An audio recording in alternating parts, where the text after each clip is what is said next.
Hey guys, what's up? So, I guess in the wake of Jarrett Scott's page, like he was a blogger, like a really good gay blogger. He was like really social media famous and stuff. Like he was a cool friend of mine. Like I met him a couple times. I met him at like this little social thing one time that was in like New York, and he was giving me like points on blogging and stuff like that, and I really did like it. But sadly today, I believe it was today or yesterday, he passed away. He passed away from HIV and AIDS complications and stuff. Like I believe that he was open and honest about his status. I'm not sure, but I really think like about 80% of he was open. But anyways, though, God rest his soul and God bless him. Y'all all can go to his GoFundMe account on his page. It is Jarret Scott's page. Boom, boom, boom. It's kind of reversed, but you can go to his page and you can donate money to his family and stuff because I don't think they have any expenses to bury him. But anyways, make a long story short, I feel like in the process of him passing away and stuff, I felt like it was my time to kind of like blogging and vlogging is something that I want to do. It's like something I want to go into like media with that. Like I don't want to be famous. If it happens, it happens. But I truly just like I understand that people don't kind of go with my views or my judgments or my opinions. Is my opinion, is my views, and my judgment. It's not for you. It's for you to take into consideration and to give me feedback of what you feel. But I just want to start this video off to let everybody know, like if you have HIV and AIDS and stuff like that, you should prepare for it. If you have any situation going on or you just a person, period, you should have life insurances, health insurances, all that kind of stuff. I know that health insurance are kind of always hard to kind of get because you got to go through so much. But when it comes to life insurance, I've been insured since I was like a baby. My mom got me insured, and I have insurance on myself, like that I still pay for my job that I had got for myself, just because, death can be a really expensive thing, believe it or not. It's a money making business, and people want their money when it's time to clean the death up. But make a long story short, I know people have heard my story before. Like, everyone knows everyone from social media or my circles or people that know me here, I'm HIV positive. I've been for a very long time, ever since I was younger. I never really say the age because the people that's close to me, they know. But I never really say it because I think the age is such a sensitive, it's just sensitive to me, so I never really say it. But make a long story short, like my story goes as follows. Like I was younger, I was the little kid that was always artsy, always in stuff, whatever the case may be. So, like I never really took anything bad to heart because, I've been around bad stuff. Like, I grew up in the hood. Like, everybody knew that. So, I never really, took anything bad to heart enough. And so, I never really took everything as, like, a really bad situation. But when I was younger, I was raped. I was raped by a heroin addict. The person was a heroin addict. It was like it was addicted to drugs, whatever the case may be. And that's how I was raped. And the person that raped me had AIDS, actually. But fortunately, my immune system was so good when I was younger that I didn't get it. I just had got HIV infection 1. So I was okay. Like, I know it was a bad diagnosis, but I was okay. And I've been undetectable ever since I was younger. And I didn't start taking meds until I was like about, I'll say 17.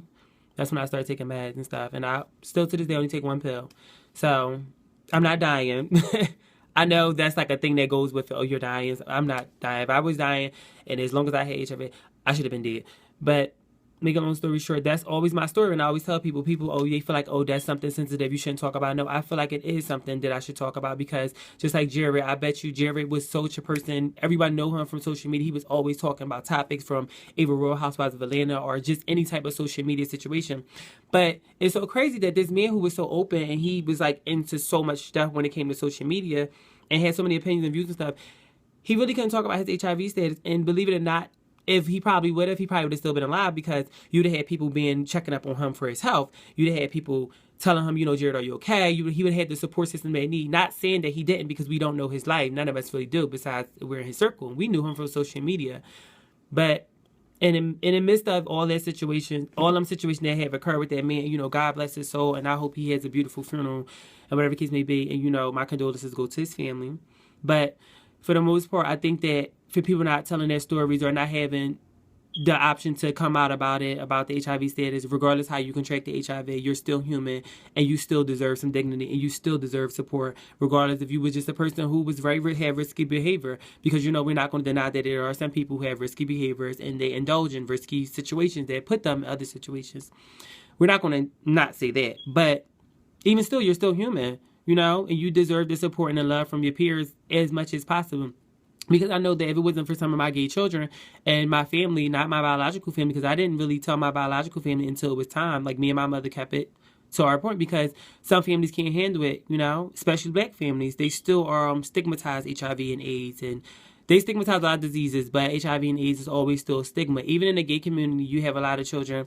Even myself at one point never wanted to say anything because, you know, it's just such, it's made into such a kiki, and it's made into such a like a meme of life, and it's just so sad. And I know sometimes we think it's funny because sometimes little jokes do be funny, I'm not gonna lie, but after a while, you know, comedy comes from pain and pain is from comedy, so it's always a very much situation, laugh now cry later. Like I'm quite sure there's people who get into like the health freeze and it's like a kiki, but yeah, sometimes it hurts. It don't hurt me, and a lot of people say, "Oh, Diamond, you're one of the strongest people I've ever seen." And I would not say you're not right, because I am one of the strongest that deal with this, and I take very pride, confidence in it. Like, I mean, I've diamondized myself to take this on. I've had people who put my status out, but they technically put my status, just try to bash my status out there. You know, ex-gay kids, ex-sisters, whatever. But from what I'm saying to you, and what I'm saying to you, from me, is that, you know, if you have that type of situation going on, find the best support you can find, and find the people that's going to be honest with you and open with you and that's going to support you, not laugh behind your back and call you dying and all that kind of stuff, and just like make fun of it. Like, you know, kitchen table talk is kitchen table talk. If you and your peers, y'all laugh about situations like that, and, you know, like, you know, you may say a little kiki, a little joke about it. That's you and him. Because, you know, some people who got diabetes, they about, bitch, I can't run out my sugar. You know, like little jokes.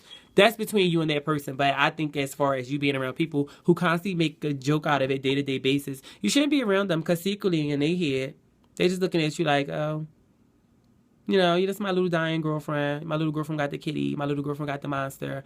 My girlfriend got the scratch. My girlfriend who got the virus. You know, she got the shit. She got this. She got that. If you hear a person constantly, consistently say like that, you may love them and you may find them funny and all that, but always keep your eyes out on them, because if they can say that about that person, imagine what they're saying about you. So that's all. Like, I know this video is a little long. Y'all know I'm loquacious and long-winded, but sometimes my stuff is not as annoying as long-winded as you would think. But anyways, you know, I'm Diamond Chanel. I kind of think that's what I want to go for my blog. I always loved that name. It just sounds really decent, don't it? Don't y'all think? Yeah, I'm going to step out and finally do it. You know, you really like it, support it, hate it, whatever.